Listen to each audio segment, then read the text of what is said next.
welcome back to my channel. Today I'm going to bring you the most delicious rib recipe that you will ever need, ever, unless you have a grill. Because there's just something about cooking ribs on a grill that's just unbeatable, but this recipe, in my opinion, is the next best thing if you don't have a grill or don't want to grill, whatever the reason may be. So I hope you stick around. This is going to be delicious and it is so versatile. I'm going to show you how I make mine, but you can use any flavors you want. You can use any type of barbecue sauce you want. Just use the method that I'm going to show you. So it's very customizable, and yeah, I hope you enjoy. If you have not subscribed, go ahead and subscribe to my channel so you never miss a recipe or gardening update or canning video, whatever I decide to do that day. So let's get started. Okay, so I have my ribs here. I have 2 racks of St. Louis style pork ribs. I always make at least 2. That way it's easy meal prepping.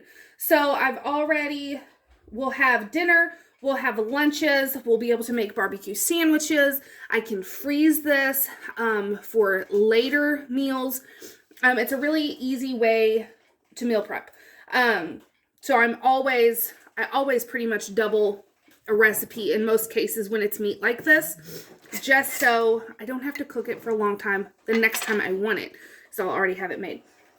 So you need some type of oven safe dish, and either have one that has a lid or use some aluminum foil. I'm going to be using aluminum foil today. And they can overlap. So you can see this one's overlapping. I may work them a little bit. But if you can get them in a single layer, that's great. If not, don't worry about it because these are going to shrink up and we'll be able to move them around later in the cooking process. Okay, so the main thing about ribs is you really want them to go low and slow. So I'm going to have my oven at 300 degrees and we are just going to let them do their thing all day. It's about 9:30 right now. So that is tip number 1, low and slow for a fall off the bone rib. Second, I feel that a dry rub is a must. Now this can be any type of dry rub, any flavors you like. It can be something as simple as salt, pepper, garlic, and maybe some chili pepper or something like that, as long as it's getting something on there. Now I have a homemade rib dry rub. So this is a mixture of raspberry flavor, chipotle, maple, bacon, brown sugar, bourbon. It's a really good rub. And I just mixed it all together. And it's just amazing. It's the perfect amount of sweet, spice, and smoke, which I feel is just delicious. All we're going to do is generously coat all sides of our ribs.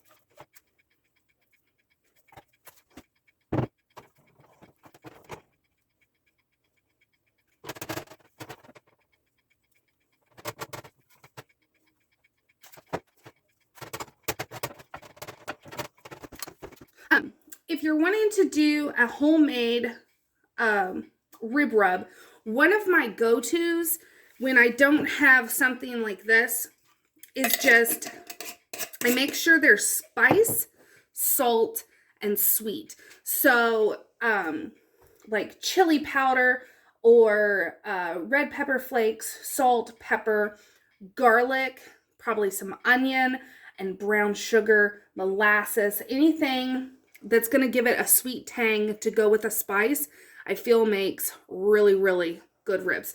So these have all had their nice generous coating. Don't be afraid to coat them and give them all the flavor. And then you want to tightly wrap each each one. Okay, so these are going to go in a 300-degree oven, middle rack, and just let them go for at least 3 hours before you open the oven. And that is crucial.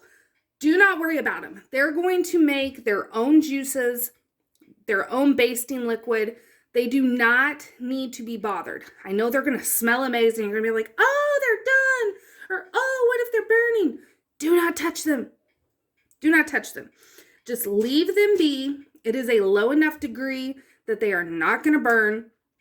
They need to be able to retain all the heat that's going to be in that oven. So low and slow, 300 degrees, 3 hours before I bring you back, and we check them and we make our barbecue sauce. Okay, so going along with the theme today of using what you have, making your own dry rubs, etc., etc., I'm going to show you how I make my own barbecue sauce. Now, this does not mean that I don't make certain kinds. Like, I love the white barbecue sauce, and I will make that. I will make, a bourbon barbecue sauce, peach barbecue sauce. Like, there's tons of barbecue sauces out there. And I do like to use recipes. But if it's just me and my family and we're just wanting barbecue, 9 times out of 10, I just make a homemade version. And this comes from my dad, where whenever he would make homemade barbecue sauce, he would just mix together stuff he had in the fridge. And if we didn't have something, then that just was omitted this time, and it was a different type of barbecue sauce. And he always used, like, say there was a leftover thing of barbecue sauce, he would put that in there. He would add mustard, ketchup, if we had ketchup, Worcestershire. Like, he would just throw stuff in. It was never the same, but it was always delicious. So I just kind of, that's how I like to do my barbecue sauce most times. Unless I'm just craving a certain type or wanting to can some, and then I'll use a recipe.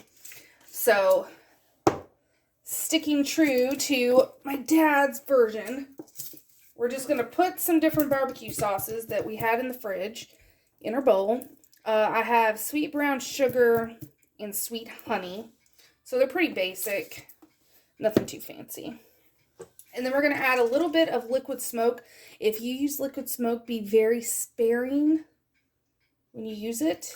It is very potent. A little bit goes a very long way. And then we are going to use some sorghum. This is what I had gotten from a jur. And I told you I'd be using it in barbecue sauce. It is a secret ingredient. So we're going to do some of this, a little more. And this will also really help with some caramelization because of the sugars in it. Get everything mixed up. Or if you wanted to just buy your favorite barbecue sauce, you could do that too. But this is a great way to not only use like leftover barbecue sauce, whether canned or store-bought that you have in your fridge, and it just livens things up. Gives you a new tastes, and you know what I mean. Okay, so once everything is pretty well incorporated, we'll give it a little test. Oh, that is good. I don't think I'm going to add anything to that because we have all the flavors that are going to be in the rub. So the rub's spicy, it's sweet, it's tangy. It has all the other components, where this is just sweet, smoky. And so that's really what I want. That way, there's not one type of flavor that's overpowering the other. They just all kind of marry together. You just want to really, if you're using sorghum or molasses, just make sure you get that mixed in real well. It takes a minute. Okay, so now let's get our ribs out of the oven. Okay, so they went actually for about 3.5 hours. And you can see that, like I said, they shrink down. So now we can move them around and get them in a nice single layer so that when they caramelize, all of them are caramelized. If you didn't want to go that route, they are already fork tender. Fall off the bone, fork tender. But we're going to do that extra step, make it more like you just got it from the grill. So, you can use a brush if you want to use a brush, but I just kind of scoop it on.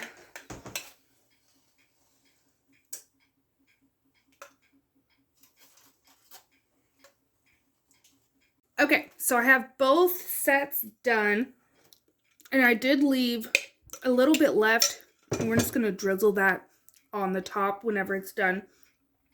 But these are technically good to go at this point. They're completely cooked through, fork tender, but I like to do it a step further, and I'm going to put them back in the oven with the cover off for about an hour, and then broil them for a couple minutes just to get a nice char like it's from a grill. So I will bring you back when we have done the extra up to an hour of just letting them go without a lid on, and then the broil, and then I'll show you what they look like. Okay, so these came out of the oven. You can see from where I did a broil just for a couple minutes. I got a nice little char, nothing burnt, just a nice little char, and it just adds so much flavor. And then you can see all those juices have kind of thickened up and caramelized and made their own sauce. Delicious for whenever you shred this for leftovers. And all I'm doing now is just kind of drizzling that leftover sauce over top of the ribs. You don't have to do this, but it really just, I don't know, it just makes them that much better. Nothing better than ooey gooey sticky ribs. And these are so tender too. Like they are just, I mean, this is a spoon. And they just break apart so easily. We'll give it a little taste test. They're really hot still. But perfectly done. Mmm.